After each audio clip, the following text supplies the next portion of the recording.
Hello friends, welcome back to Boston research. और मैं हूं आपका दोस्त सौरभ। जुड़ गया हूं सीधा बॉस्टन से आपके साथ। और आज हम डिस्कस करने वाले हैं राजरत्न ग्लोबल वायर लिमिटेड के बारे में। अभी कल ही इसका Q2 FY 23-24 का रिजल्ट आया था, और जिस बारे में कंपनी जानी जाती है कि इसका ऑपरेटिंग प्रॉफिट मार्जिन बहुत अच्छा होता है, उसमें ही एक खास डिप दिखा है और ओवरऑल रिजल्ट्स भी उतने अच्छे नहीं है। तो दोस्तों, आज हम समझेंगे रिजल्ट्स को, और उसके बाद चलेंगे टेक्निकल एनालिसिस करेंगे, और उसके बाद समझेंगे मैन्युफैक्चरिंग प्रोसेस को, और ये समझेंगे कि मैन्युफैक्चरिंग प्रोसेस कैसे ऑपरेटिंग प्रॉफिट मार्जिन को इफेक्ट करता है, जो इस केस में हमको देखने को मिल रहा है। और उसके बाद एक deep detailed analysis, fundamental analysis करेंगे राजरत्न ग्लोबल वायर लिमिटेड के बारे में, और उससे ये समझेंगे कि क्या हमें इस लेवल पे शेयर्स में एंट्री करनी चाहिए। जो लोगों ने हाईज पे लिया है वो क्या करें, जो लोगों ने एंटर नहीं किया है क्या वो अब ले सकते हैं कभी गिरावट आने वाली हो तो। और दोस्तों, इन्हीं सब बातों को समझेंगे। और दोस्तों, आगे बढ़ने से पहले मैं आपको बता दूं कि मैं सेबी रजिस्टर्ड फाइनेंशियल एडवाइजर नहीं हूं, तो किसी भी तरह की बाइंग या सेलिंग मेरी वीडियो को देख के ना करें, क्योंकि मैं ये वीडियो सिर्फ एजुकेशनल पर्पसेस के लिए बना रहा हूं, केस स्टडी के लिए बना रहा हूं। और दोस्तों, एक बात और कि बीच बीच में मैं आपसे कुछ क्वेश्चंस पूछूंगा। जरूरी नहीं है कि आप उसके आंसर्स कमेंट बॉक्स में लिखें, बट एक कॉपी पेन पे जरूर उसके आंसर्स लिखें। और अगर आपको आंसर्स ना मिले तो गूगल की सहायता लें, उससे पूछें कि बीड वायर इंडस्ट्री में ऐसा क्यों होता है, और ये क्या ज़रूरी है और क्या ज़रूरी नहीं है। इन सारे क्वेश्चंस के आंसर अगर आप देंगे तो आपका नॉलेज बढ़ेगा, और उससे आपको कभी ना कभी कुछ ना कुछ, कहीं ना कहीं, कोई ना कोई फायदा जरूर होगा। तो चलिए, आपका समय बहुत ही इंपॉर्टेंट है, मैं सीधा आपको लेके चलता हूं प्रेजेंटेशन पे, और डिस्कस करते हैं राजरत्न ग्लोबल वायर लिमिटेड को डिटेल में। तो दोस्तों, आज का एनालिसिस होगा इस प्रेजेंटेशन की मदद से, और इस प्रेजेंटेशन में बहुत सारा डेटा है क्रंच करने के लिए। तो चलिए चलते हैं, शुरू करते हैं। तो यहाँ पे आपको दिख रहा है मार्केट कैप लगभग 4252 CR, स्टॉक का P 54.5 which is double of its median P, यानी थोड़ा महंगा है। ROC यानी return on capital employed 27%, current price 838, book value is 86.5, return on equity is 25.7 which is again good. High and lows थे stock के 697 and 987, dividend yield is negligible and face value is 2। अब हमारे सामने खुल के आ रहा है Q2 FY 23-24 का कंसोलिडेटेड बेसिस पे फाइनेंशियल स्टेटमेंट। कंसोलिडेटेड बेसिस का मतलब है कि जो थाईलैंड की इनकी कंपनी है उसका भी फाइनेंशियल इसमें लिया गया है। स्टैंड अलोन होता तो इसका मतलब था कि सिर्फ इंडिया की कंपनी या सिर्फ इसी कंपनी के बारे में बात हो रही होती। तो यहाँ पे चलिए इस डेटा को क्रंच करते हैं और समझते हैं कि कैसा था फाइनेंशियल स्टेटमेंट। तो यहाँ पे आपको दिखेगा कि जो सेल्स वॉल्यूम है वो इंडिया का वो 5.46% से बढ़ा है, अच्छी बात है। सेल्स वॉल्यूम जो थाईलैंड का है वो 22% से बढ़ा है, वो काफ़ी अच्छी बात है। और जो टोटल सेल्स वॉल्यूम बढ़ा है वो लगभग 11% से बढ़ा है। यहाँ पे इस पैरामीटर पे कंपनी ने अच्छा किया है। इसके बाद चलते हैं रेवेन्यू पे। रेवेन्यू मतलब कमाई। तो यहाँ पे आपको दिखेगा कि रेवेन्यू में -4.55% का डिप है, यानी आपने ज़्यादा सेल्स किया, यानी आपने ज़्यादा सामान बेचा, लेकिन आपने पहले से कम कमाया। तो ऐसा क्यों हुआ? ऐसा शायद इसलिए हुआ होगा कि इनको कंपटीशन मिला होगा मार्केट में, या फिर प्राइसिंग पावर उतनी अच्छी नहीं थी। यानी इनके जो क्लाइंट्स हैं मार्केट में, उन्होंने कहा होगा कि भाई हम तुमसे तुम्हारा सामान तो पूरा खरीद लेते हैं, लेकिन हम तुमको शायद उतना पैसा नहीं दे पाएंगे जितना पिछली बार दिया था। तो क्योंकि राजरत्न एक सॉफ्टवेयर कंपनी नहीं है बट एक प्रोडक्शन बेस्ड कंपनी है, तो उसको अपना माल जो प्रोड्यूस हुआ उसको कैसे न कैसे बेचना ही पड़ेगा। तो ये समझना होगा कि जब टायर की कंपनीज हैं इंडिया में, जैसे सीट के भी नंबर्स मैंने देखे वो तो ठीक ठाक थे, तो हो सकता है कि ग्लोबल मार्केट में जहाँ ये अपना सामान बेचते होंगे बाहर की किसी कंपनी को, उसके पास से इनको उतना प्राइसिंग पावर नहीं मिला होगा। क्योंकि दोस्तों, जो 50% बीड वायर का मार्केट है ना, वो चाइना ने कैप्चर करके रखा है। आप चाहे जितना भी कर लो, आप चाइना से सस्ते में सामान नहीं बना सकते हो। चलिए आगे चलते हैं और देखते हैं। और दोस्तों, हमको रेवेन्यू तो कम होता हुआ दिखा, और यहाँ पे दिख रहा है कि इबिटा जो है वो लगभग 9.98% कम है। यानी आपने जो पैसा कमाया और जो टोटल पैसा बचाया, यानी जो बीच में एक्सपेंस किया, वो एक्सपेंस बीच में क्या हो सकते हैं, जैसे कि रॉ मटेरियल, एम्प्लॉय का सैलरी, एनर्जी कॉस्ट, इस तरह की जितनी भी चीज़ें होती हैं उसको माइनस कर दोगे अगर आप रेवेन्यू से, तो आपको इबिटा मिल जाएगा। तो वो लगभग 9.98% कम है ईयर ऑन ईयर बेसिस, मतलब इसी साल पिछले क्वार्टर में जितना किया था उससे 9.9% कम है। उसके बाद दोस्तों, ये सारी चीज़ें छोड़ देते हैं, अदर इनकम क्योंकि ऊपर नीचे होती रहती हैं। डिप्रेशिएशन हम छोड़ देंगे क्योंकि इनके पास मशीनरीज हैं, तो डिप्रेशिएशन तो होगा। इंटरेस्ट एक चीज़ है, इंटरेस्ट अगर आप देखोगे तो लगभग 12% ज़्यादा पे किया है। यानी इन्होंने जो शॉर्ट टर्म डेट लिए हैं मार्केट से या बैंक से लिए हैं, उस पर इन्होंने इस बार 12.68% ज़्यादा पैसा पे किया है। उसके बाद अगर आप देखो प्रॉफिट आफ्टर टैक्स, तो वो आपको -16.43% डाउन मिलेगा। तो जब 16.4% प्रॉफिट आफ्टर टैक्स डाउन है, तो समझते कि ऐसा क्यों हुआ। पहला तो इस वजह से डाउन है क्योंकि रेवेन्यू ही डाउन है। दूसरा, अगर आप देखो तो आपने 50 करोड़ ज़्यादा इंटरेस्ट पे किया है कंपेयर टू लास्ट क्वार्टर।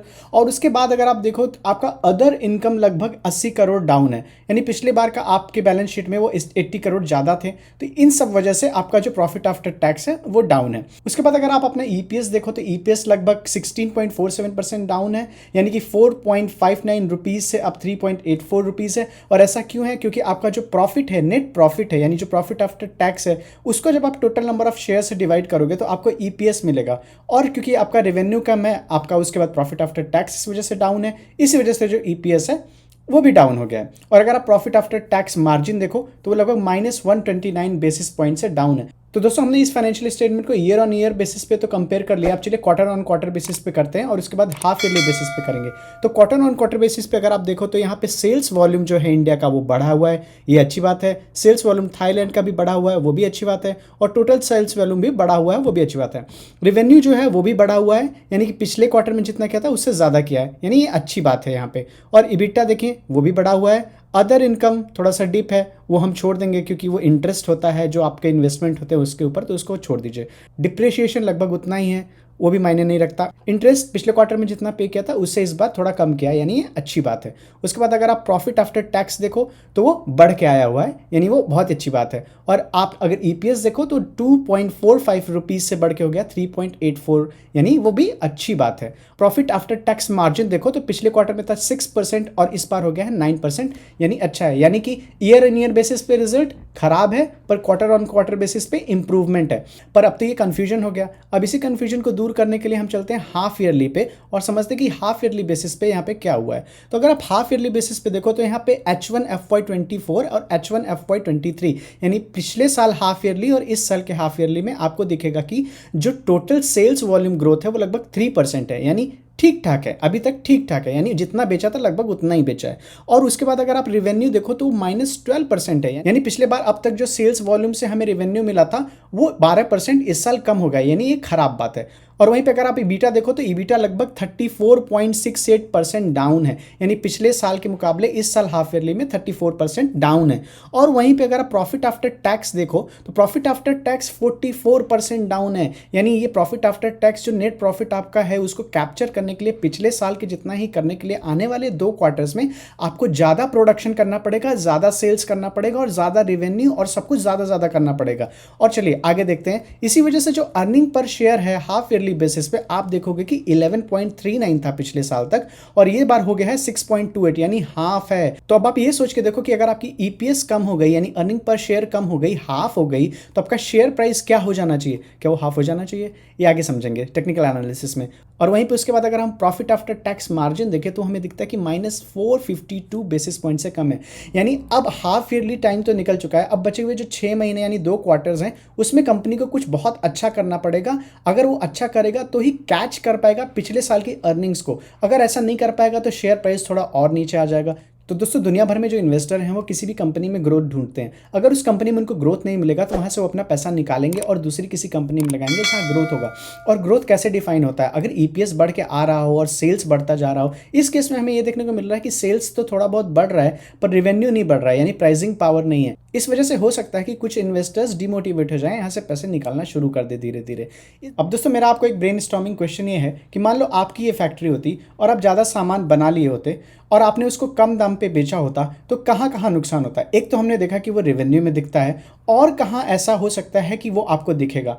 और मैं आपको एक हिंट देता हूं, ऑपरेटिंग प्रॉफिट मार्जिन। और दोस्तों इसका आंसर आप कमेंट बॉक्स में दीजिए नहीं दीजिए पर आप गूगल की मदद जरूर लीजिए अगर आपको इसका आंसर नहीं पता है। चलिए आगे बढ़ते हैं और टेक्निकल चार्ट्स पे चलते हैं और समझते हैं लेवल्स और समझते हैं कि क्या ऐसे रिजल्ट्स के बाद हमें इसमें खरीदारी करनी चाहिए या और ऐड करना चाहिए, और अगर आप ऊपर के भाव में फंसे तो आपको क्या करना चाहिए, कहाँ पे सपोर्ट है, कहाँ पे रेजिस्टेंस है, इन बातों को समझेंगे। और दोस्तों मैं आगे चलूँ टेक्निकल चार्ट्स पे जाऊँ उससे पहले मैं आपको बता दूं कि मैं सेबी रजिस्टर्ड फाइनेंशियल एडवाइजर नहीं हूँ, तो इसीलिए इस वीडियो को देख के किसी भी तरह की बाइंग या सेलिंग मत करिए, इससे आपको नुकसान हो सकता है। ये वीडियो सिर्फ और सिर्फ एजुकेशन और केस स्टडी पर्पस के लिए बना है। तो चलिए आगे। तो मैंने खोल लिया है आपके सामने ट्रेडिंग व्यू और ट्रेडिंग व्यू पे लगा लिया है राजरत्न ग्लोबल वायर का डेली चार्ट, और डेली चार्ट पे मैंने डाल लिया है 200 दिन का मूविंग एवरेजेस और डाल लिया है रेजिस्टेंस और सपोर्ट। तो चलिए देखते हैं कहाँ पे रेजिस्टेंस है और कहाँ पे सपोर्ट है। तो दोस्तों सबसे पहले ये देखिए कि 2021 में ये रैली शुरू हुई थी राजरत्न ग्लोबल वायर में, और बहुत सारे लोग इसी रैली में यहाँ से यहाँ तक राइड करके आए, यानी लोअर लेवल से लगभग 1400 रुपये के लेवल को बहुत सारे लोगों ने राइड किया और उसमें ही बहुत सारे लोगों ने इसमें खरीदारी की।